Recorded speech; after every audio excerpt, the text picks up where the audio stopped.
What's up, guys? Welcome back to Deck Talk Podcast. And we've got one heck of a show today. And been excited. We've been trying to get this cool cat to come on the podcast, and our schedule's finally lined up where we can get him on. But guys, if you don't know, I'm Colin. Happy J. And we got Hunter Cordell on here with us with Elite Glow. And Hunter's got some cool stuff that we are going to be talking about. Before we get into that, we need to get into some business. So let's the sponsor for tonight's episode is Bruiser Baits. I'll tell you one thing, the baits that we have been going out with and catching these big Chickamauga bass here of late has been these Bruiser Baits. They have been phenomenal, down to the Big Stick, to the Rampage, all the way to their Bruiser Hog has been catching fish for us. Make sure you go check them out at bruiserbaits.com. Use the promo code DECKTALK10 and get you something. All right, guys, let's get to it. What's up, Hunter, man? How you been doing, brother? Doing good, brother. Doing good. How about y'all? I tell you, the guy that I work with at McKee has been running me like a scalded dog and using me like a rented mule. So he's been taking advantage of me. So I hear you. Keep up with us over, guys. So Hey, we work 8 days a week around here. So yeah, I know that's the truth. Trying to every time I come over there and I see that come over there and talk to you, you always have a barn full of boats ready that you're working on. So, but Hunter, let's talk a little bit about Elite. Let's do this. Let's talk a little bit about yourself. You're originally from the Chattanooga area, correct? yeah, so definitely. I mean, I was born and raised right here in East Ridge, Tennessee, my whole life. About the time I turned 18, I took up welding, and man, I stayed on the road for about 15 years, traveling around. And we had our daughter, and it was time to come off the road, man. So I started Elite Glow Up kind of as a side gig to start with, and it has just grown. In the last 8 years, we have done nothing but grow, and that's what we plan on doing every day. You know, we just try to do the best we can every day, and it has been a great response, especially from our local community. And we do boats from Texas, New Jersey, Ohio, Kentucky, Miami. So we've been able to reach a lot further than just right here. But our local community is what keeps us going. We try to keep everybody on the water with some of the best stuff out there. We sell and install Lowrance, Garmin, Humminbird. We do everything from, we've got our own brand of LED black lights, LEDs in general. So we've got some specialized strip lights that we use. We guarantee them not to fade or yellow, which is a big problem out there in the strip lights.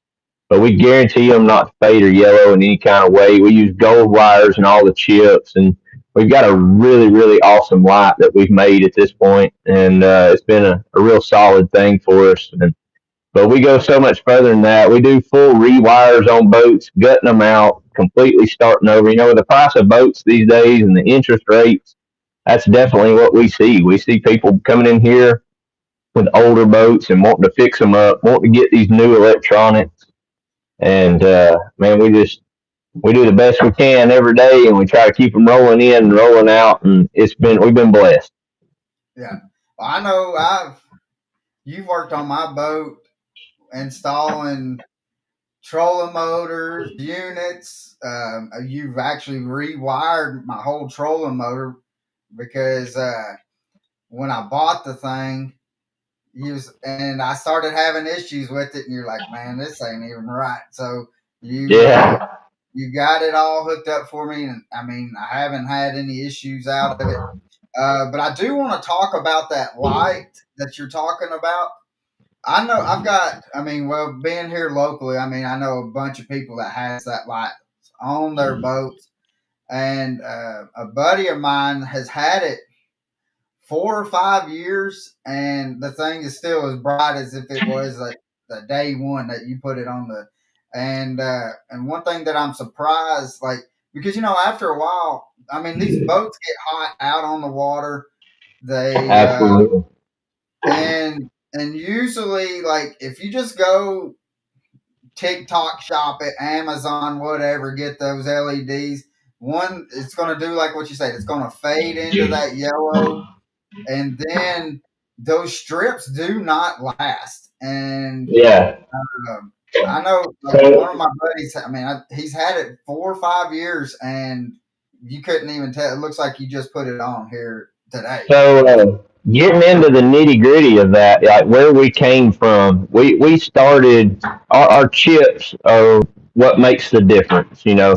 So the chips themselves, if you go on Amazon and you buy you a 20, 30, with the new prices that we got now, $40 or $50 strip of lights off Amazon or something like that. Not knocking Amazon or the people that sell on there, but that quality of strand of light that you're getting, they use the cheaper ones using aluminum wire inside the chip itself. So there's three little wires in there that jump the bridge that actually is your light emitting diode. So that's where LED comes from.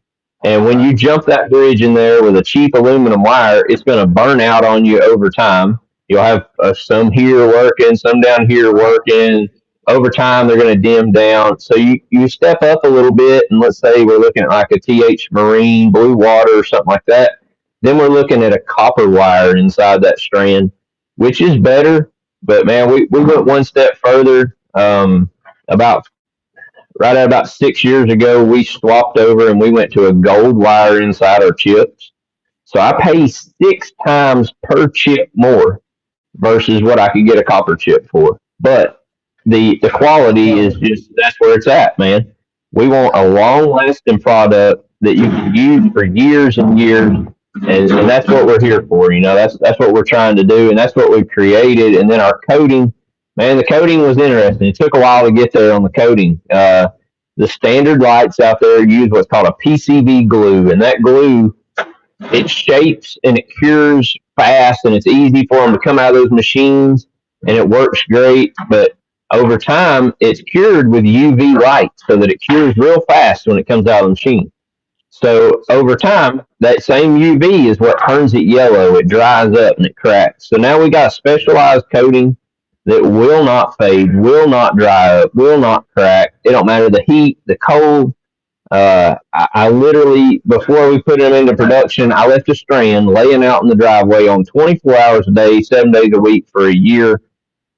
No problems, no fading. And I was like, okay, we're there. We got a solid product. Yeah. And I mean, and to me, that's what stands out about your lights. I mean, you've got just the straight black lights.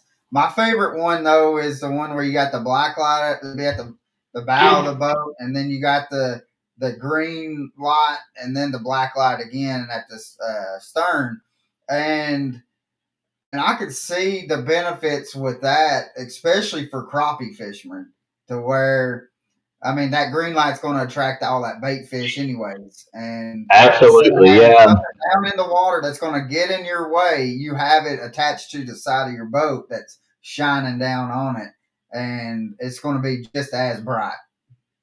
Yeah, it's a podcaster's best dream because overnight, as soon as you turn it on, you get a million followers. Like as soon as you cut that line on, you're really going to get a lot of fish coming up to the boat. We have a lot of our just straight crappie fishermen. They'll do just solid green all the way down the side of the boat, and man, it really does light that water up.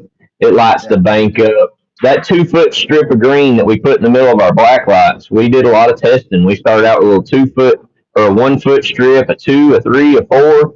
We put all those out there on the side of the boat, and if you get much over that 2 foot section, you kind of overpower your black lights, so your line's not going to glow as good. And that 2 foot is perfect, man. A lot of people ask us from the get go, they're like, "Hi, it's only 2 feet. Is that bright enough? I want to be able to see the bank." And it is. I mean, it works extremely well. Those same people always call me back up, and they're like, "You were right. This is money. This is where it's at." Yeah. Now, I do want to talk, and Pappy will also join in and stuff. I do want to talk about some units, um, because this year with tournament series, like things have changed, and we've got one that went away from forward facing sonar. One went to where you have it as a limited time, and then you have another one that says, well, you can only have one transducer, but you can also only have so many inches of screens. And so I want to talk to you about if money was no options, what would you put on? But then there's not that many people that's probably out there to where it says money's no options, but to where a budget friendly that's going to be able to do what they need to do, see what they need to see. So can you talk to us like with Garmin, Lowrance, and Humminbird? What would be, I guess let's start out with the budget friendly. What's going to be the best option for the budget friendly? So right now, diving off into that, price wise, prices for 90% of the people out there, price is a driving factor, and it's doing nothing but gone up in the last 5 years, and our technology has done nothing but increase in the last 5 years. I mean, let's look back 10 years ago. A 6-inch color screen with GPS was like, oh, that guy's got something, you know. So I Yeah. mean, we have came so far in the last 10, especially 15 years. But price wise, bang for the buck. Let's say if we're talking, Lowrance came out with their Eagle with the new forward facing sonar. Um, that's $1,000 gets you a 9-inch unit and a transducer, and that's a great starting point for somebody. I will say, if forward facing is something that you're looking to getting into, that's a big subject. Personal opinion, just being dead honest. You can get your best picture with a Garmin, um, and you're going to come out a little bit cheaper. You're going to get the best picture with a Garmin using the LVS 34 transducer. They had some great sales back in March, and they still got some going on. And you're going to get your best picture, best bang for your buck. But a lot of it comes down. We don't just look at that. I try to look at who's using it.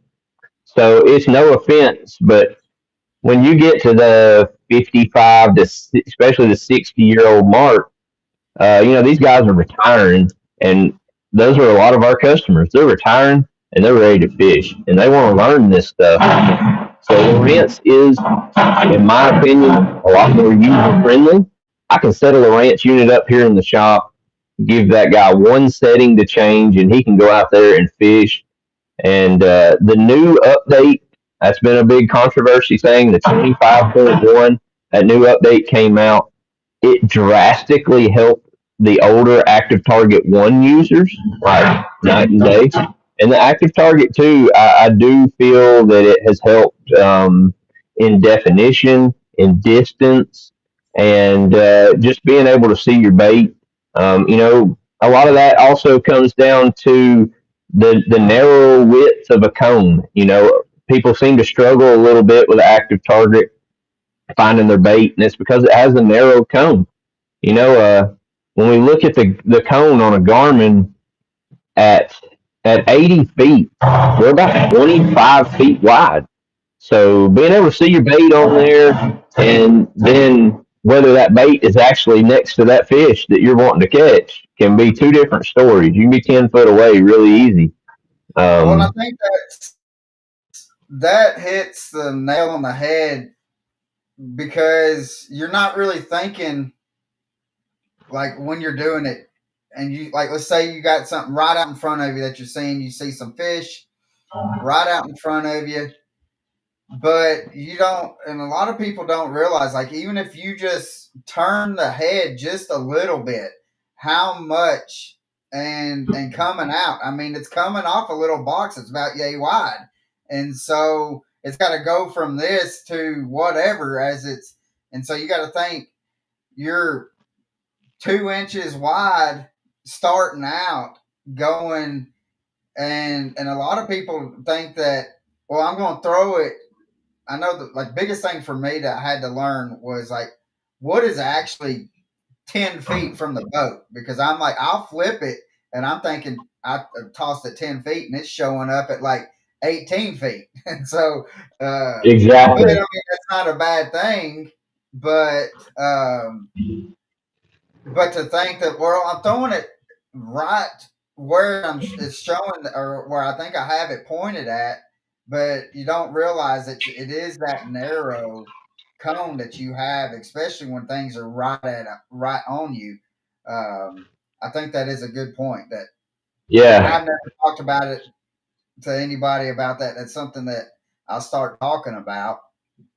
And Being able to judge distance on the water is huge. So yeah, we got down to the point where we've measured many times. If you take a 3/8 ounce jig or spinner bait, or judging distance on the water is so much different than land. With land, your mind processes, it sees this, and this, and it lets you process how far away something is. On the water, you don't have anything to judge by. It's just open distance. And before, it didn't matter. Yeah, let's sling it as far as we can. Let's cover as much water as we can, and really trying to actively use that forward facing sonar. It matters now. So learning to judge your distance, that 3/8 jig or spinnerbait, you can just normal casting, not slinging the guts out of it, 130 to 150 feet.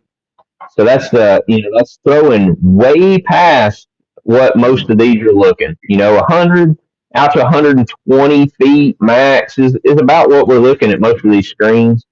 And when you get out there, if you throw past that, we don't know where it landed. We don't know where it hit. You're not going to be near as accurate trying to cast that far. You don't know where it landed. So by the time you get it on the screen, yeah, you're not finding your bait till you're back at 60 or 80 foot. But to answer yeah, your question, really, it comes down to the user. Garmin is right now probably the best bang for your buck. The factory mapping that's built into them is pretty good, man. It's not bad at all. I will say I'm a Lowrance fan myself. The C maps, like the Southeast Reveal card, um, is great. It works great. It is the most current mapping that we have on our lake right here. That doesn't mean if some other lake doesn't have a newer map on it, but and well, I know, hummingbirds. There's a lot of controversy on the hummingbird stuff. They really they stuck the Helix users hard, but they had a lot of problems, and it's one of those deals that to fix those problems, they were going to have to break away from that Helix series to try to get these new network issues worked out and try to evolve all this new stuff. The Mega Live 2 coming out, that's been a struggle. I'm not exactly sure what's going on there because they when they first released them, they were pretty easy to get a hold of, and then it seemed like they went into a pretty big backorder status. And I'm not sure I'm not sure that's not a maybe they found some issues on that first batch that came out, and they might have pulled production. I don't feel like they just all of a sudden sold that many of them, but it's possible. It's just all of our distributors that we use, they all really quick went into a back order status. So yeah. we have put a few of them on. So talking about distance again. So what's the max distance on a forward facing sonar on the cone? How far out will it read at an accurate read? Right, right. So usability wise, let's say we're actually trying to see fish. On a Garmin, you're looking at about 120 feet. You might hit 130, and you can see larger structure a little bit further than that. But 120 feet's really about maxing it out. If you've got it set right, the water clarity's right. There's not all this pollen out there, and that thing's tuned in. You can see a 2.3 Kitech with a tungsten head at 120 feet, and you're really going to be limited to back about 100 feet on the active target tube for Lowrance.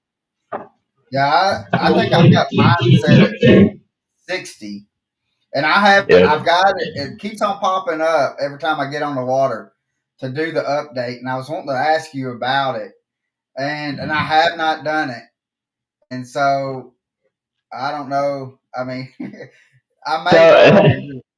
I don't know. everybody gets scared when an update comes out, Well, I right? mean, They had some issues with the one before this one, and well, that's everybody the gets reason why worried. I'm kind of hesitant about it because I done that one. I guess it was the one right before this one, Yeah, and it kind of things kind of got a little fuzzier for me, and I was having to yeah. play around with it to kind of get it, and I still don't have it as clear as what it was when you put the units on my boat.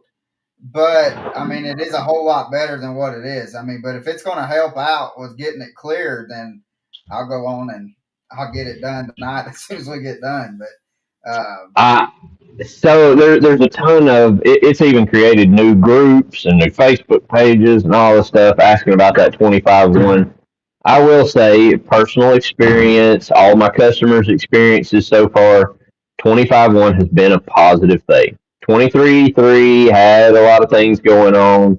It would tell you had updates when you didn't even have an update, and everything was good to go.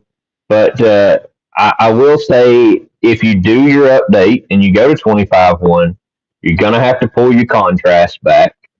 Contrast is much brighter. Noise reject will basically be on low. And where before I would run my contrast, I like the auto setting, and I would run it on about auto +8, depending on if I'm out there on a bright day. If I'm out there fishing at night, it's going to be somewhere around auto +6. Now, after 25.1, I'm down around 2. Auto +2. So you can tell it's got a brighter contrast to it. The unit does seem to run a little bit better. They worked on some of the startup issues, so it boots up a little quicker. And if you've got like the new HDS Pros, man, those units are they boot up a lot faster. They start up a lot faster. It's been a good thing for them. A couple things that I want to touch on, like you said, you don't think yours is as clear as it might have used to been. I try to tell everybody that Humminbird figured one thing out. When you pull the transducer up out of the water, the transducer turns off to keep it from sitting there pinging and ticking. So it's an important thing oh to yeah, to turn it remember. off. Yeah, and all it's doing is extending the life of the transducer. If you read the manual, it's not something that Lowrance is going to tell you or Garmin's going to tell you, and it's the same on both of them. When you pull that trolling motor up, if you know that you're making a decent run, let's talk about it in tournament aspect. We get to the water, we cut all our stuff on, we put the boat in the water, we float around for 15, 20. Some guys get there early, 30 minutes, and that joker's just sitting up there pinging. It's ticking. And just sitting in your garage 5 minutes into it ticking, you can reach up there and grab a hold of it, and it's going to be warm. So extending the life of that transducer will greatly be helped if you will go in there on a Lowrance. You're just hitting more options and Yeah, stop sonar. yeah, because I that's do that one all the thing. time. When I put it on there, I guarantee you probably told me 25, 30 times. If you're making a long run, make sure you stop it. And I had to, so when you tell me that multiple times, I'm like, all right, I really need to do it. And sometimes I'll do it every time, 98% of the time, I'll do it at the bow of the boat.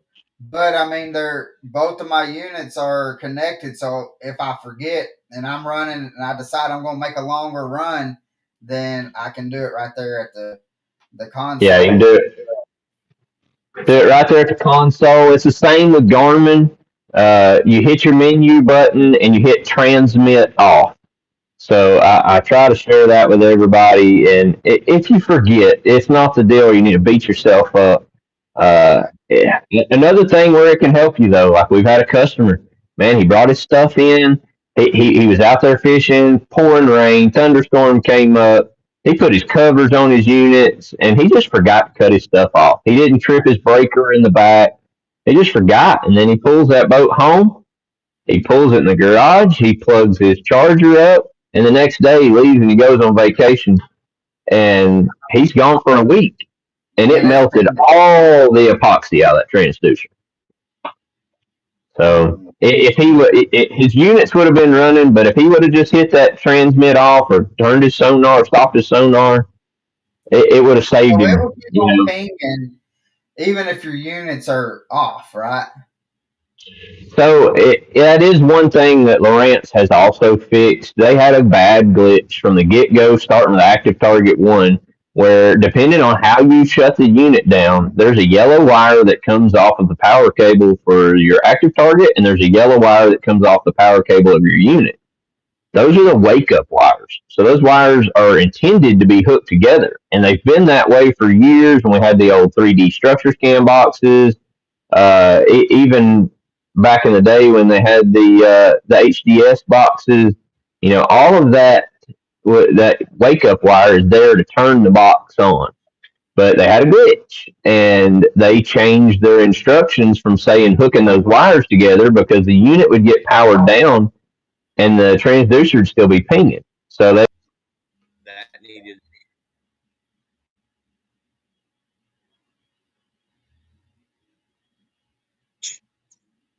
you need to have a main breaker in the back of your boat, and that's the way we wire them. If a customer comes in and he's getting a new electronic setup, especially if we're putting a lithium battery in, then we're going to run a dedicated harness out of 6-gauge wire up to a fuse panel, and we're going to have a circuit breaker disconnect in the back so you can kill all the power every time you come off the water. That way nothing can accidentally get left on. Your charger can't have a bad day and fry your electronics. And if a rat gets in the boat, chews something, nothing's going to happen. And speaking of that, that's another quick thing I'll bring up because we just dealt with it this week. We had a boat that was infested with rats, right? And we see it a lot. Boats are great rat homes. So if you have a circuit, one thing that we have learned, if you've got a disconnect in your boat, rats will only chew on positive wires. They'll only chew on hot wires. And if you've got a disconnect in your boat and you got the power killed, them rats will live in there all day long. And besides maybe one little nibble here and there, they will not chew on wires at all. But if you don't have that disconnect and you get some rats in your boat, it is amazing how much damage one can do. And they will definitely chew on those positive wires. There's something about them, they can sense the current and the flow, the juice inside that wire, and they'll chew the fire out of them. So those disconnects come in handy in so many ways. We've seen chargers that had meltdowns, batteries that have exploded and have meltdowns. And so disconnects are important in the back, and getting that proper wiring and having the right voltage to these units that we're pushing these days. I got a couple 16s on my boat. You got the NBTs. We got these giant screens. Russell Marine products, if y'all don't know about what they came out with, they finally hooked up the Lowrance users.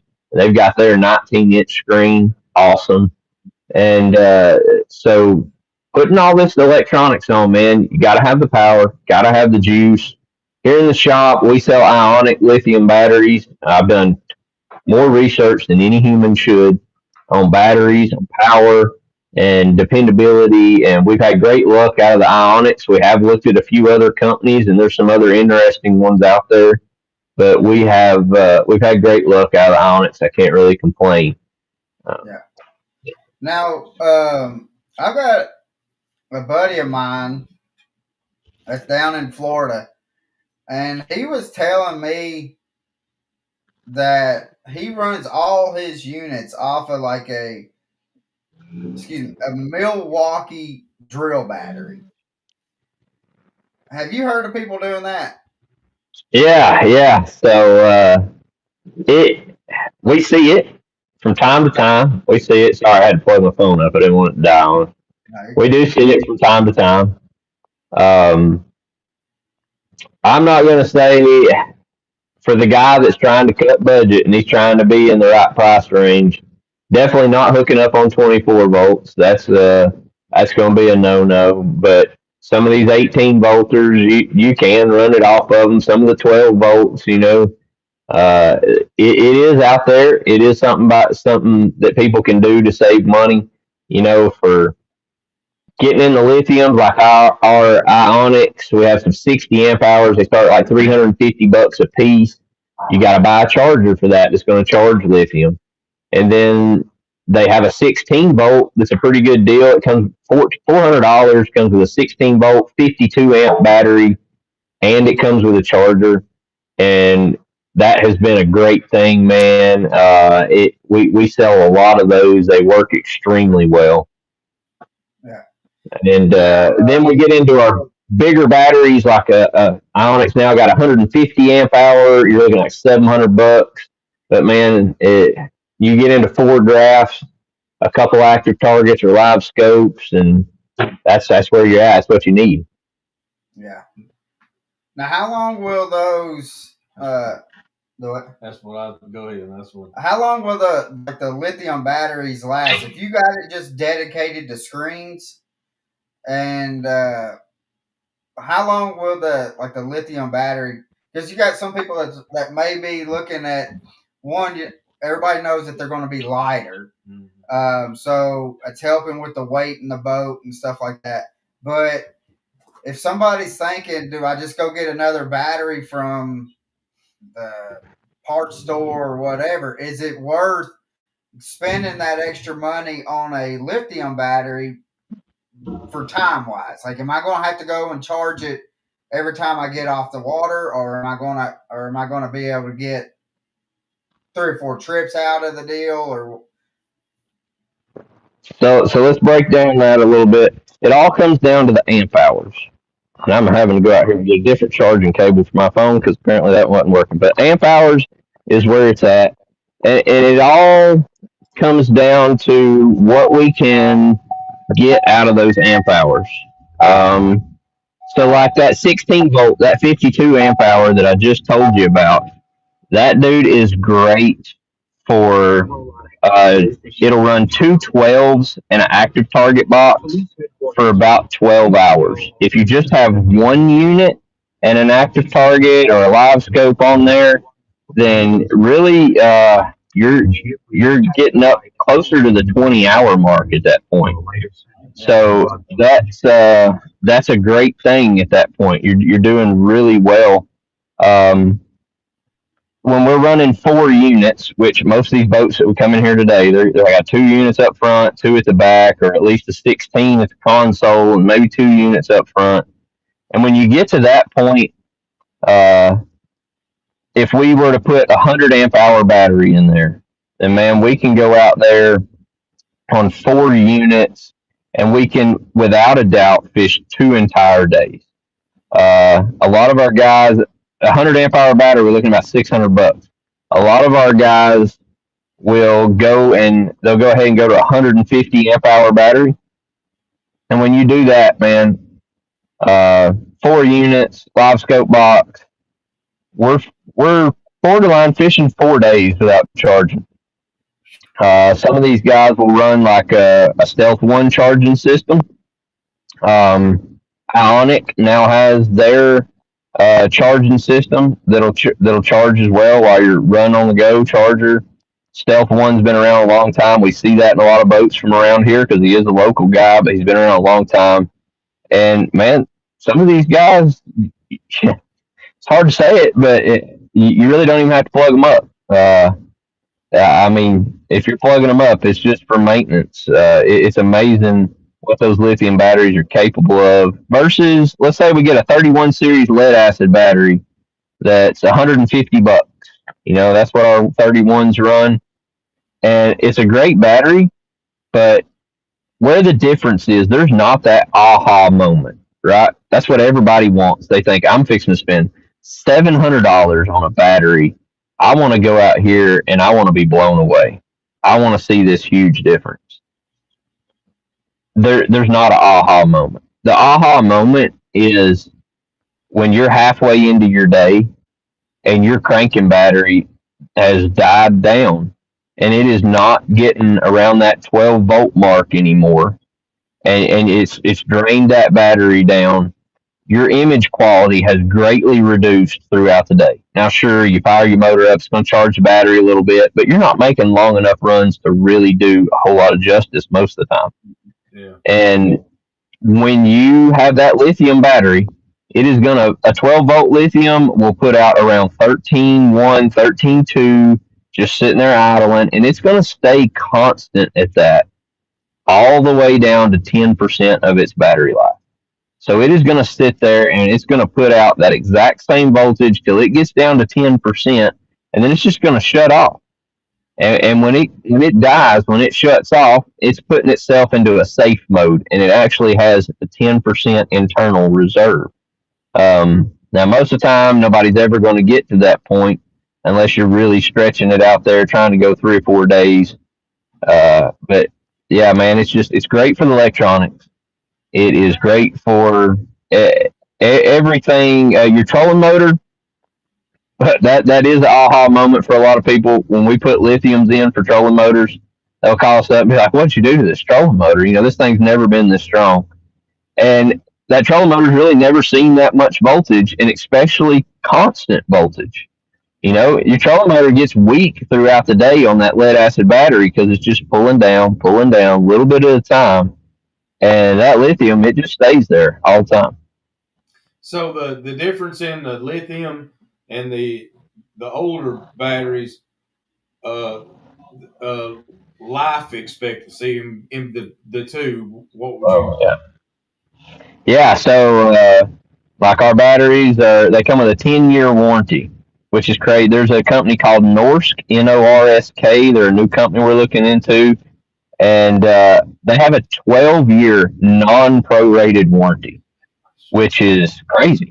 A battery going 12 years with a non-prorated warranty. 12 years in, and your battery decides to kick the bucket. So a lot of it goes off charging cycles, but it's above and beyond the lead acid. Used to, lead acid batteries, man, you'd see them all the time where they lasted 5, 6. We've seen some of them 8 to 10 years. Yeah. But back then, these batteries saw a lot more virgin lead. So I hate to even throw anything out on COVID, but when COVID happened, we went through a national lead shortage, and it was a really big thing.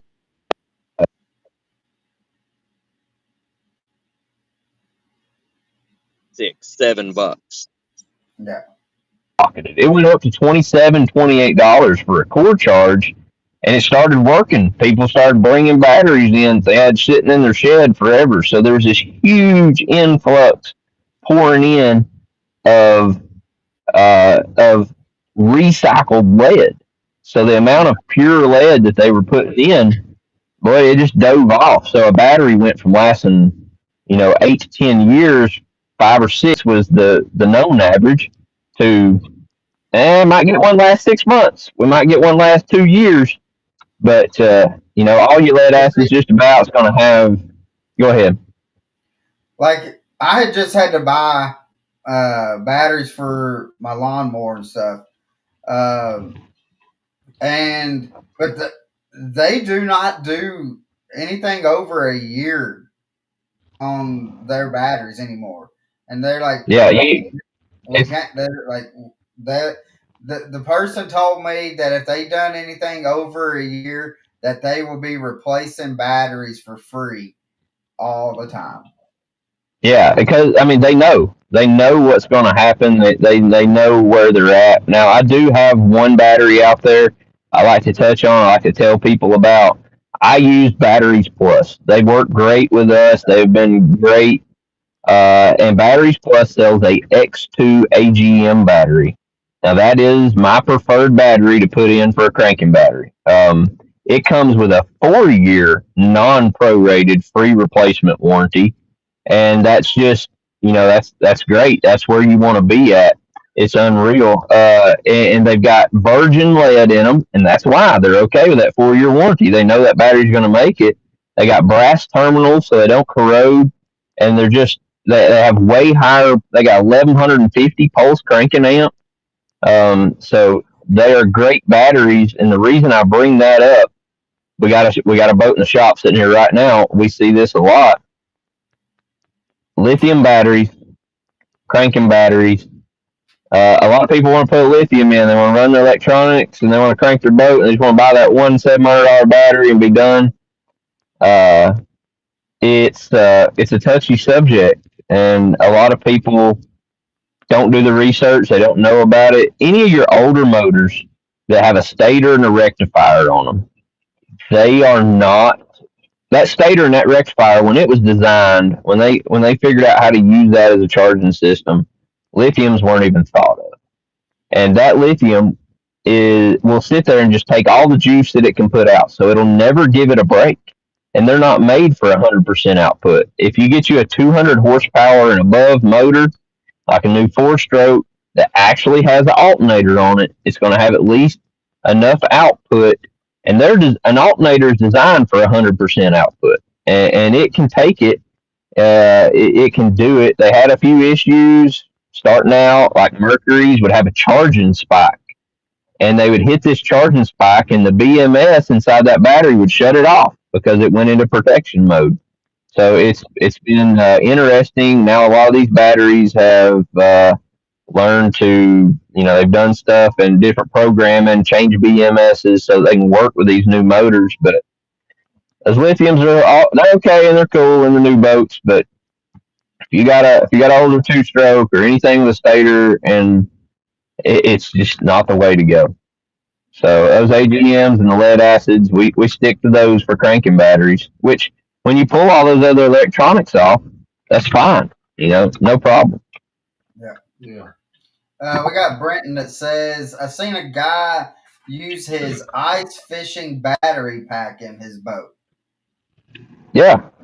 Yeah. We see that. And most of them aren't for ice fishing, but we got some guys that fish as co-anglers.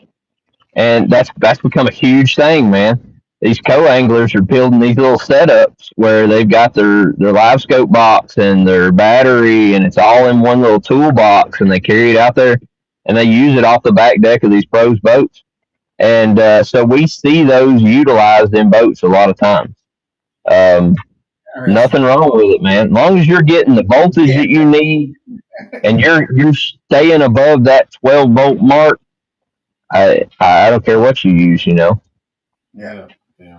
So I cannot have you on and not talk because you're doing something pretty cool. I mean, I really enjoy. I could talk to you for hours and stuff about Elite Go and just about units and just kind of just pick your brain on it. But one of the main reasons why I wanted to have you on is because you're bringing something to Chattanooga that has never been in Chattanooga. You and your wife Chelsea, like y'all been working like crazy. I mean, I've talked to you multiple times about this.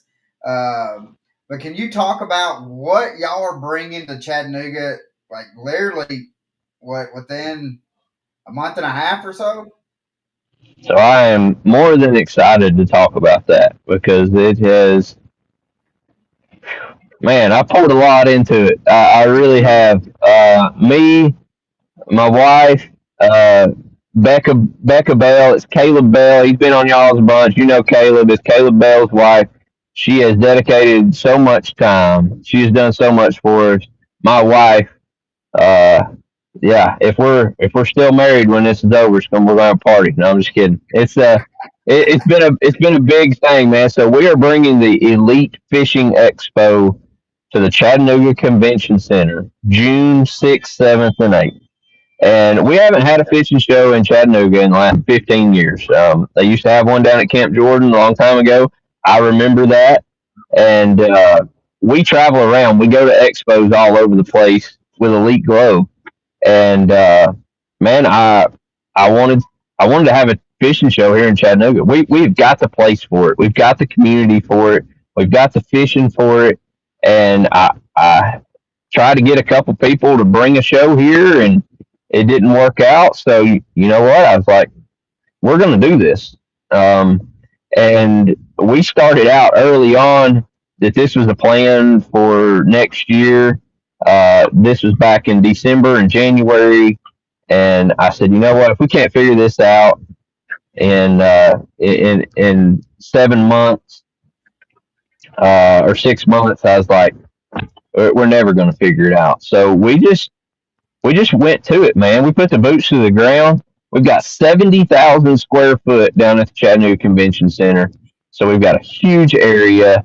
And man, we're going to do it. We have got vendors from all over the country. When I say all over the country, we've got people coming from California, New Jersey, Texas, Colorado, a lot coming from Florida, Kentucky, West Virginia, and then we have so many local vendors, and the outreach from it has been great so far. The support for it has been great. It is definitely outside the normal realm, and that's what scared a lot of people. Um, Me as a fisherman, I understand why they have the shows in the wintertime. I get it. That's when pros are available. That's when business is slow. And but man, I want to go to a show when I'm fishing, right dead in the middle of fishing season. That was going to be the thing that I was going to say is it's not the typical expo season when it happens, but I was thinking about it when you first told me the dates, and I'm like, it's actually going to work out because people are fishing then. You're going to be able to take what you get from that expo and take it straight to the water right then, instead of waiting maybe a couple months. I mean, because not everybody goes out, and that's crazy enough like we are to go out during the winter, and you're going to be able to go straight from the expo to the water and be able to use the product. And not only that, man, during that time of year, me as the fisherman, I know what I'm looking for. I know what I need. I know what I want. When I go in January, I don't have a clue what I'm going to be needing come May or June or July or into the fall. Like I don't have a clue. So being able to go to a show, knowing what I'm catching them on, knowing what I'm looking for, being able to get a deal on it is a huge thing. And we're trying to do so much, man. We're going to have giveaways. We've got stuff there for the kids. We're going to get rods for kids. We've got Army Bass Anglers is coming. They do a great outreach for the kids. We focused a lot on the younger, and but man, we've got vendors from all over the country. We signed the contract today for 10 billboards that are going to be running. So we want to do everything we can to reach as many people so that this can be something. If this is a success, which I refuse for it not to be. Like I will do everything in my power to make sure this is going to work. And if it does, this is a thing that we'll be able to bring back to our city every year. And that's our goal. That's our plan. I want to do this every year. I want to do nothing but grow it. We got the bass tub coming. So the guy's got the big 18 wheeler trailer. And we're bringing him all the way in from Ohio.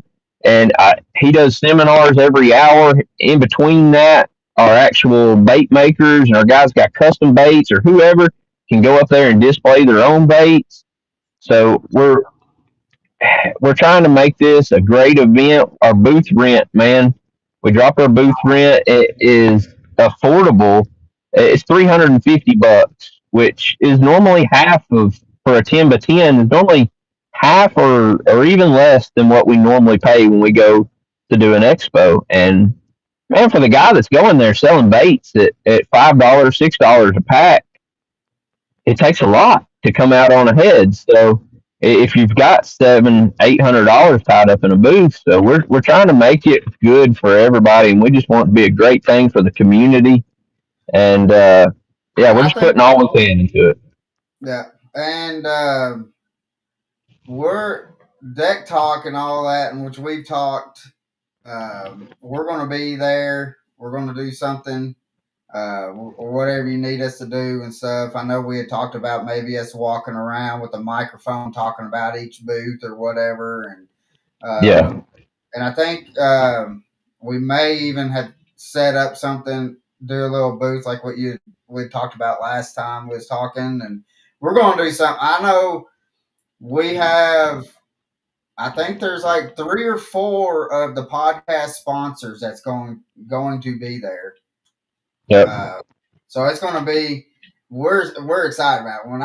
When you first told me about it, man, I was telling everybody like, "Hey, this is going to be it. You got to do it." I didn't Yeah. know what to do. A lot of people's worry was like, that's fishing season. Like if it's a pretty day outside or something, people are gonna be fishing, and I get that too.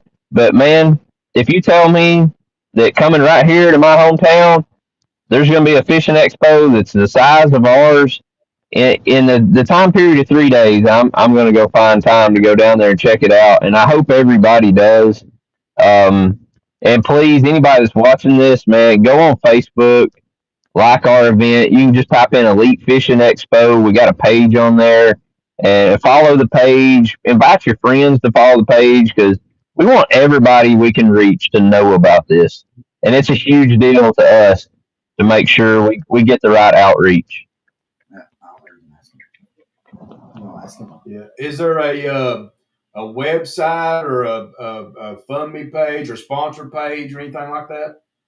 Absolutely. So Becca has done an amazing job. She built our website. It is elitefishingexpo.com, and it's cool. She's done great things with it. You can go on there.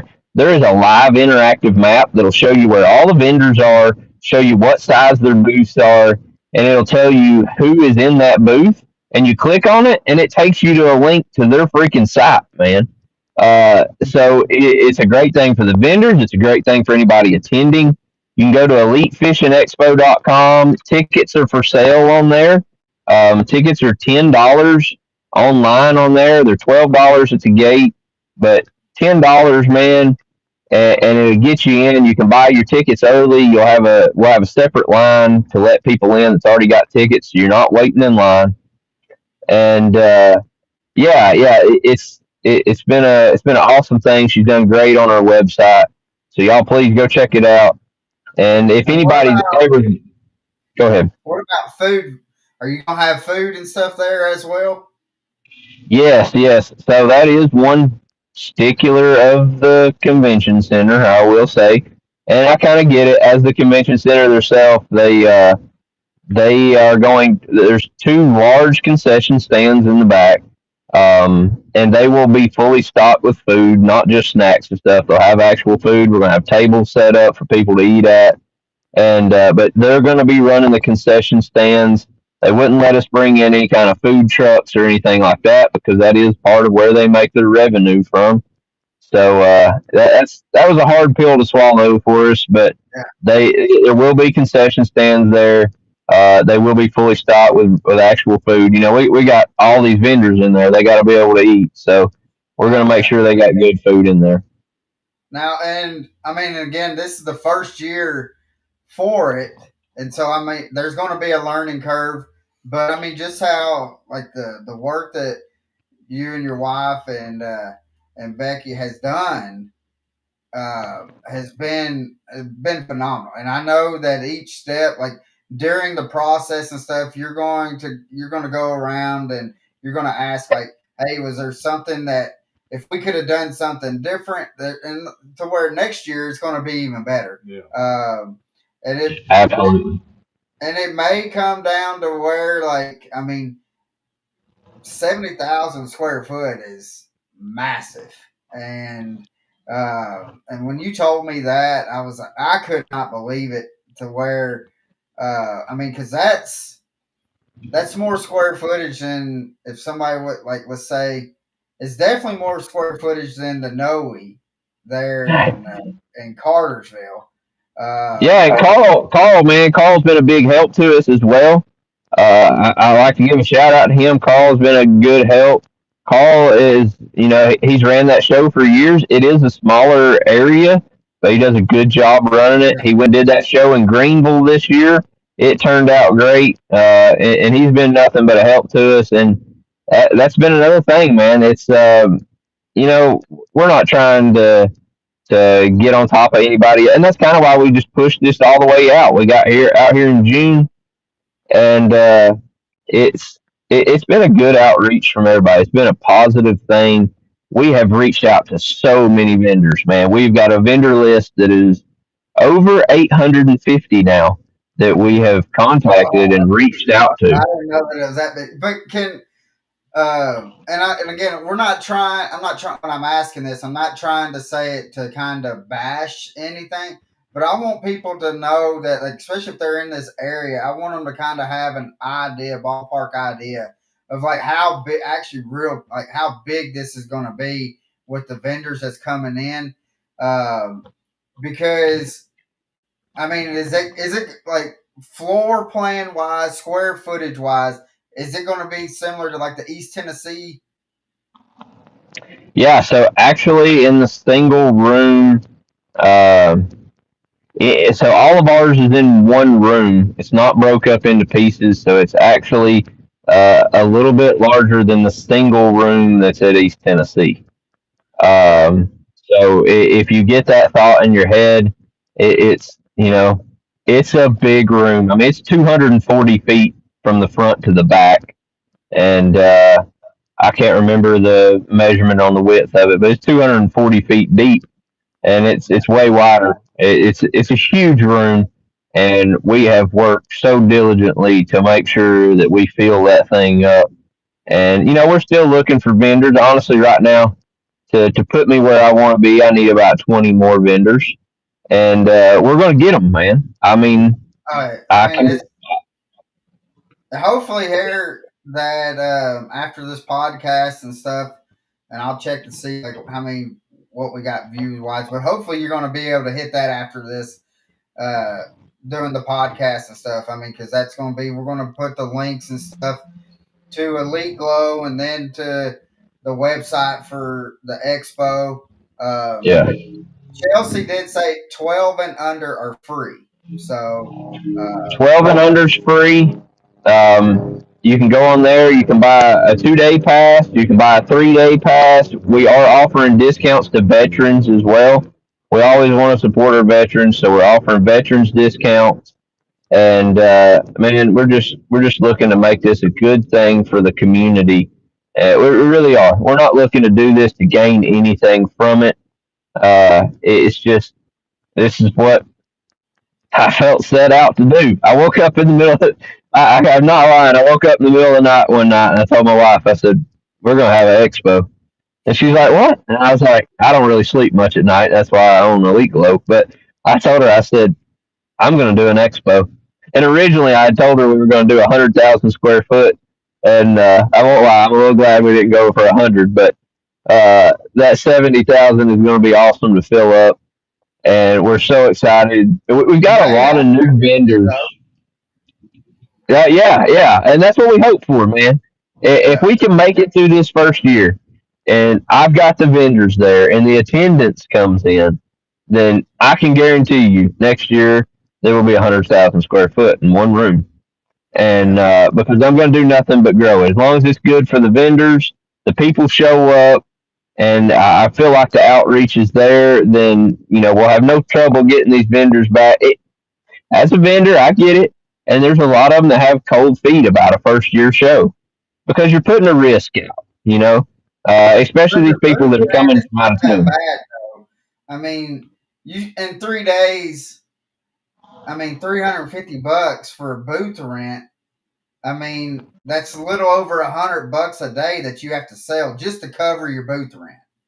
Yeah, And and every so it's not additional that 10 by bad. 10 Every additional 10 by 10 is only $300. That first 350 covers your power and Wi-Fi. So, but man, we get it. Traveling, getting a hotel, your food. These people are leaving their shops or their businesses or their jobs to come do this, and that's another reason why I want everybody that can to show up, because I mean we have pulled people that you haven't seen before at East Tennessee, at Cartersville, and it's I'm not saying that we're doing something special. I'm not bashing on anybody else by any means. No, no. It's And just I hope nobody takes that we're bashing because my yeah. thing was is I wanted people to hear this and to think that it's not just going to be a small. It's I mean y'all have got a massive room.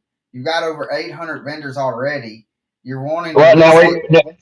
we don't have 800 vendors going to be at the show. Let me clear that up. We don't have 800. That's how many we've reached out to. So that's how many our Oh, okay, contact okay, list okay, is. okay, okay. Yeah.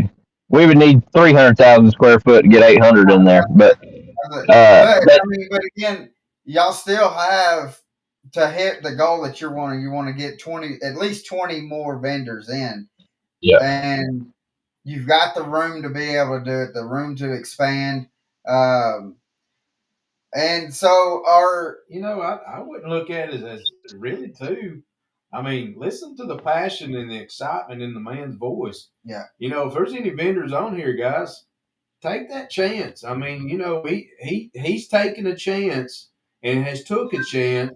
Him and his wife and Kayla Bell's wife, yeah, the other lady. Becca. I mean, that right there alone, and this is exciting. This Yeah, is something big for Chattanooga. If nothing else, give the man a chance. Just yeah, give him a chance. Show up and let's blow this thing out of the water. yeah, And I'll be honest, it's kind of what's made it exciting for me. We have put so much work in and reached out to these people all over the country.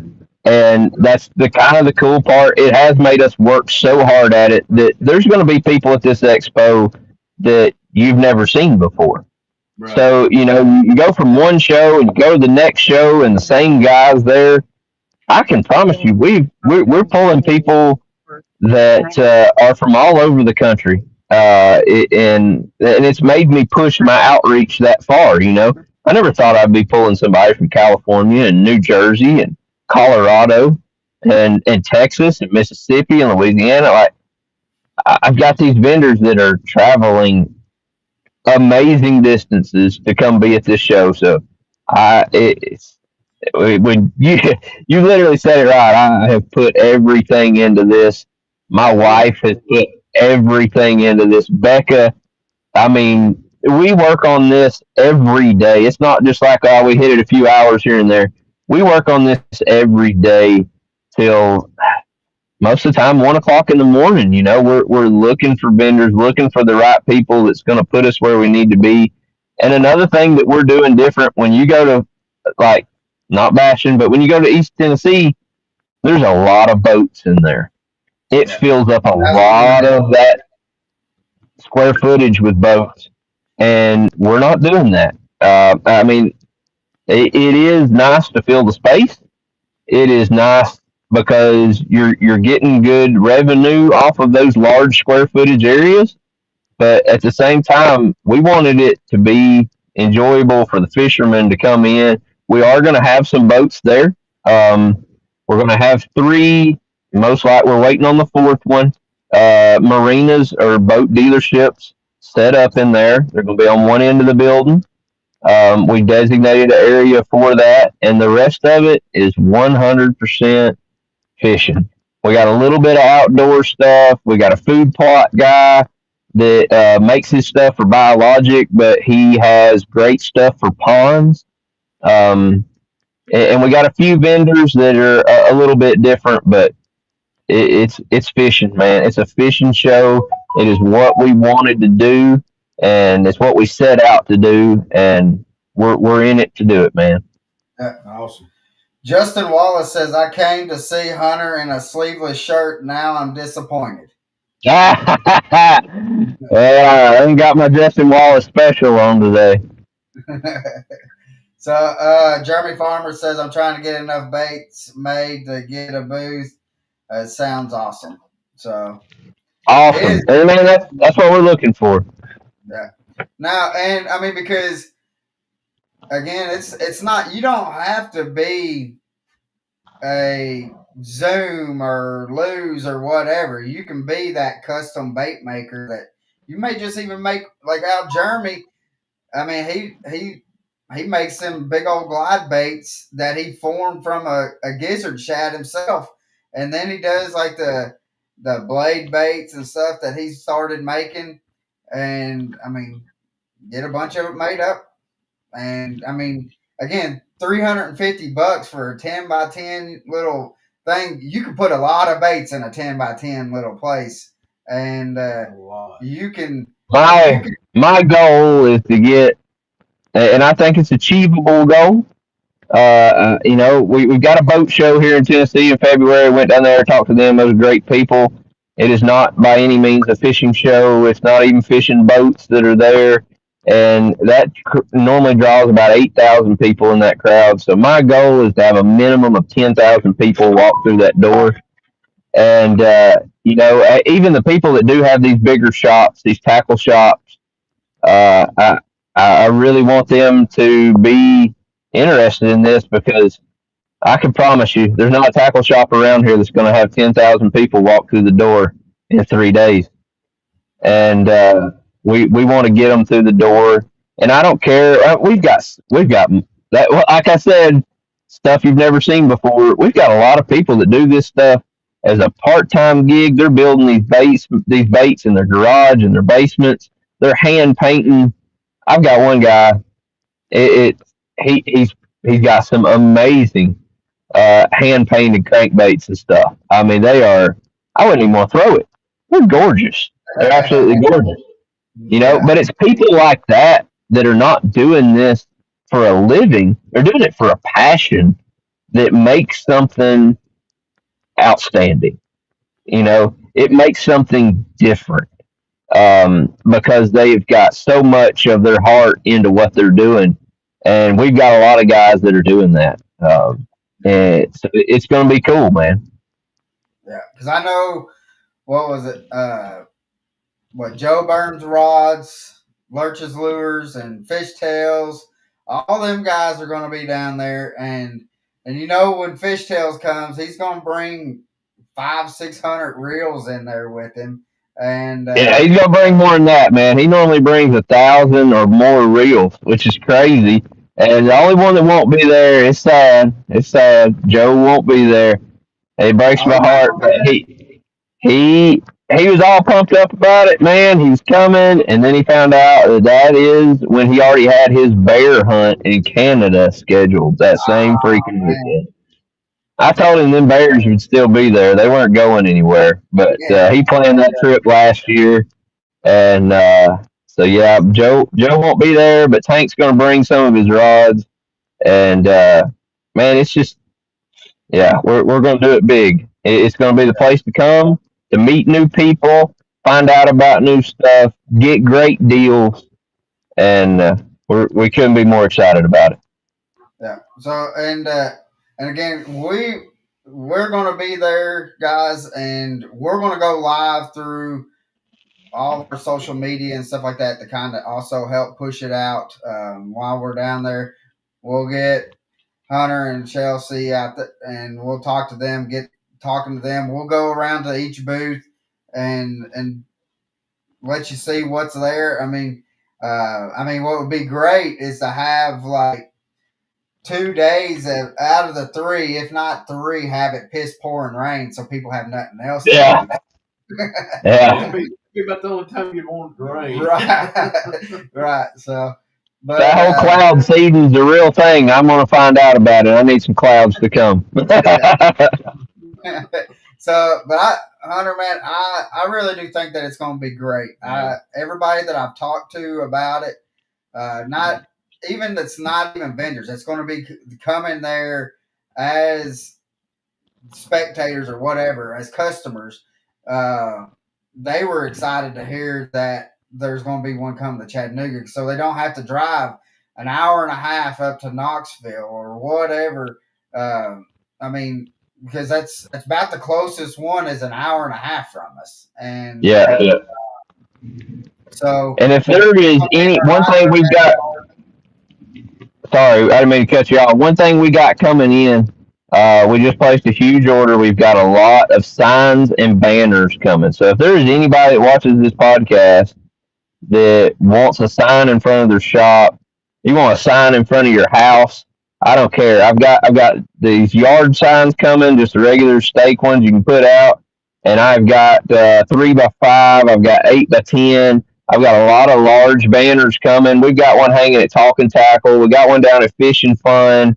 I just got the base ready today for the one to go to Jack's Bait and Tackle. We're going to get one up there to Fish Tails, and and like I said, we got 10 billboards coming up, and we're anybody. You give me a call 423-503-7096. You can call me 24 hours a day, 7 days a week. If you want to sign, I'll bring it to you. Come pick one up. We're gonna have plenty of them. We're gonna put them out there. So Awesome. yeah, we and the thing, and not to kind of go away because you kind of hit it right there when you said called 24/7 or whatever. Uh, I want to go back to Elite Glow, not to kind of get away from the expo, but um, that's one thing that I want to say because I personally take my boats to Hunter. Anything that I have any kind of issues with, I I take it to him. I there's no telling. I've called him out on the water a couple of times, and I'm like, hey, this is what's going on, and he's been able to at least get me to where I can get back to the boat ramp to be able to get it back to him. And he's always. I won't say that he's always answered the phone right when I've called him, but he's called me back within 15, 20 minutes. I've been able to be able to get the customer service that you get with talking to Hunter and being able to do business with him is by far, and the customer service has just been phenomenal. That's why every time somebody says I want some units, where can I get units put on? I send them to him because I know he's going to treat them right. If he's going to treat me that way, he's going to treat everybody that way.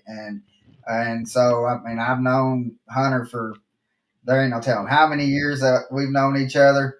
He's always done right, um, and I know that again.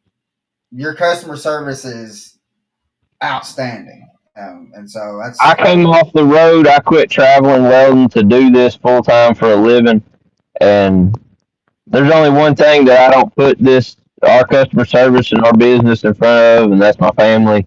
But man, I literally I will answer the phone 24 hours a day, 7 days a week. If somebody has got the need to call me, that's the way I look at it.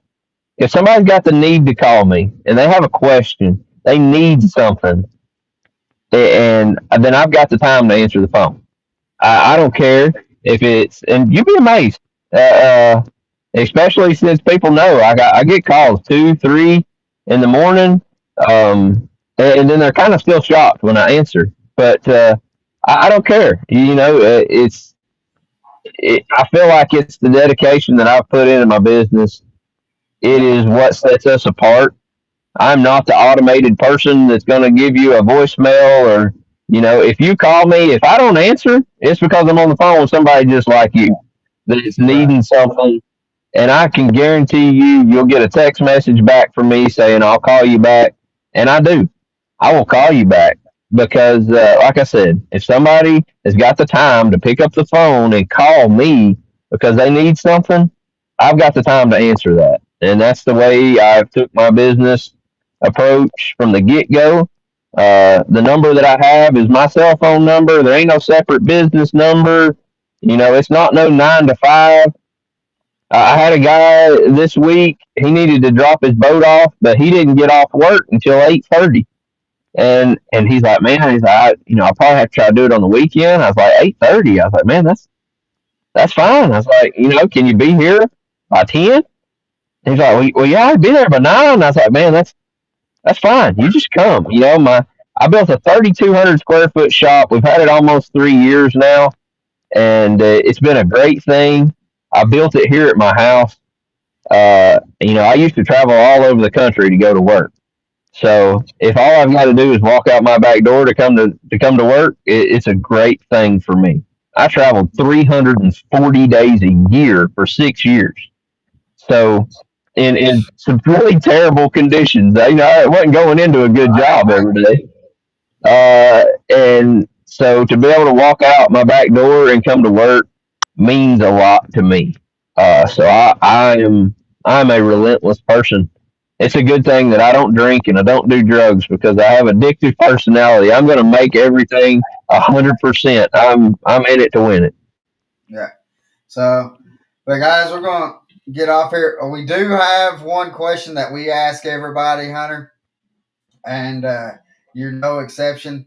Um, but if you could fish with one person for one day, they could be living or passed away, who would that be, and why would you want them in your boat?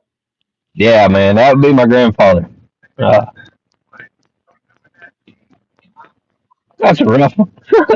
That's sorry. Yeah, We all, I mean, and like we've had top of the line elite pros on here, and we get that more so of like having their grandparents or their dad or somebody.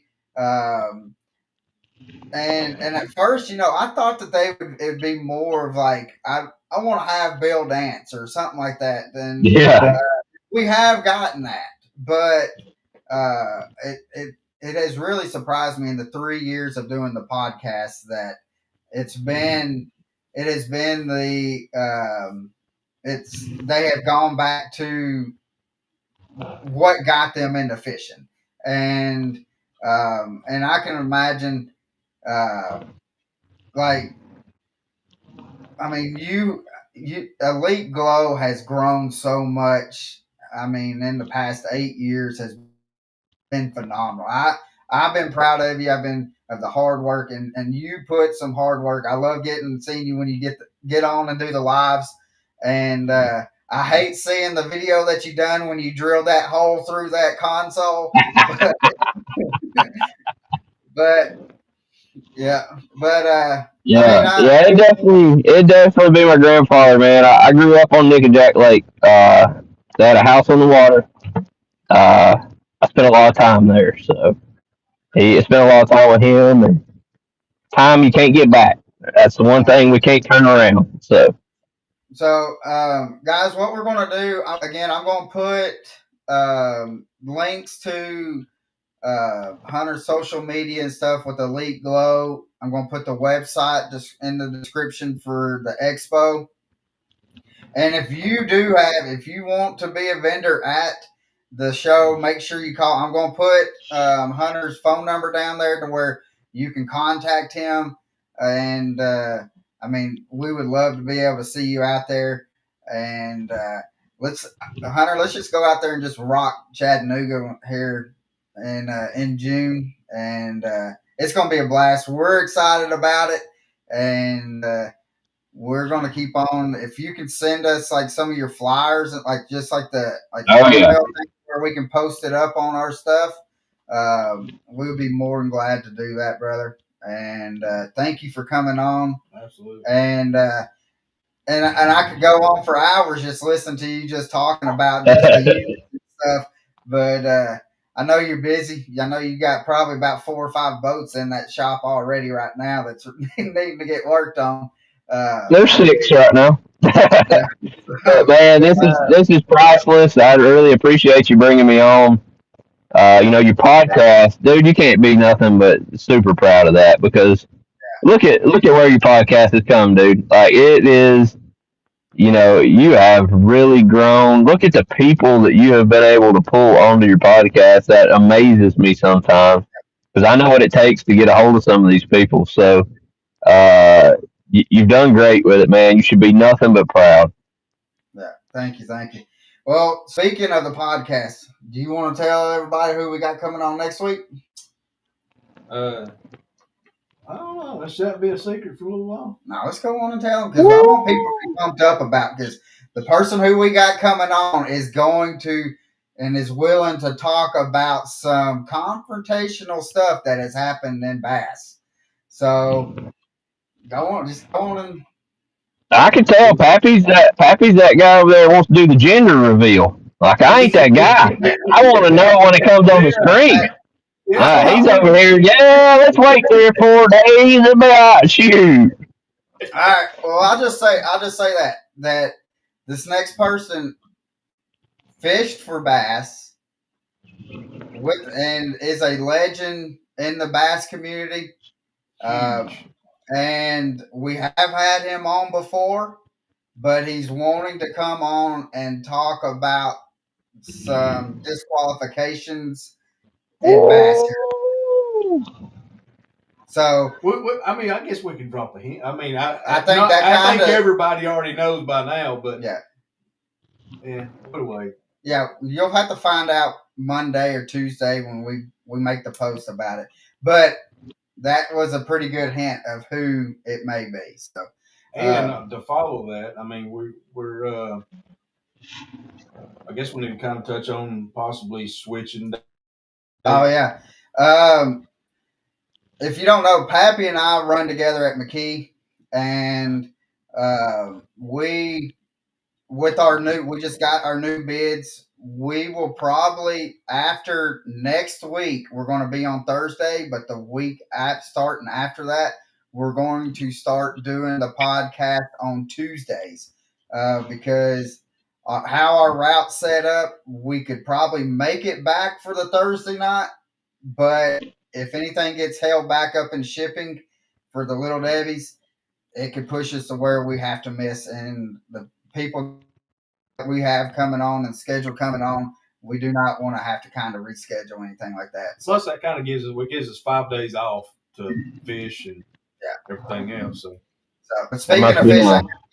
in the water, Hunter. So, uh, but Hey, this Friday starts my favorite time of the year. My wife is just look at her. She is just as excited. Friday starts the Harrison Bay Night Series tournaments, and that's what I'm about, man. I don't fish during the day. I like fishing at night. That's why I'm on the Elite Glow. And it yeah, starts this Friday. They've already started the ones down there out of Sullivan's.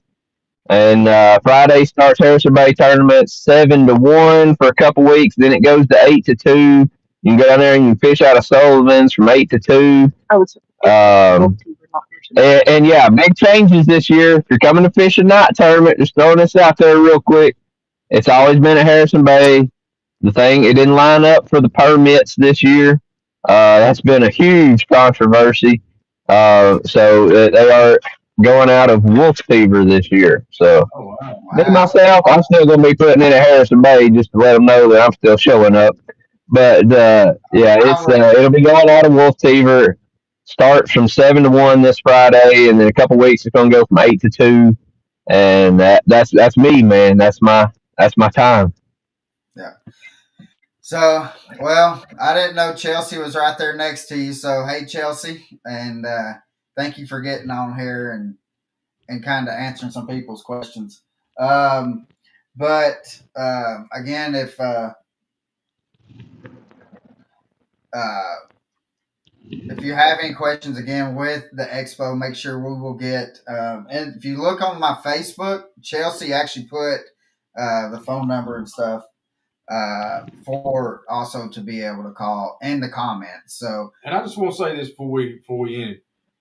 Seriously, if there's any vendors out here, I mean, give this guy a chance, man. yeah, You can see the passion and the hard work that he's already put into it. Him, not to dismiss his wife and everybody else, but how much work they have put into it.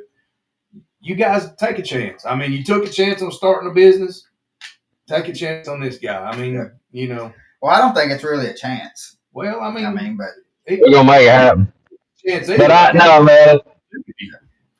but Yeah, I need to hire him because that's what I need, man. I need people to realize that it takes a lot. It's more than what I thought it was going to be. But if people just show up, I want this to be something we can do every year and just do nothing but grow it. And this first year is so important. If it's a bad year, if the people don't show up, the vendors won't come back. If the vendors don't show up, the people won't come back. So it's a big controversy. It's a huge thing to make sure it goes down. But Yeah. I refuse to fail, and we're not going to. That's If right. we didn't get another vendor today, it's going to be a great show.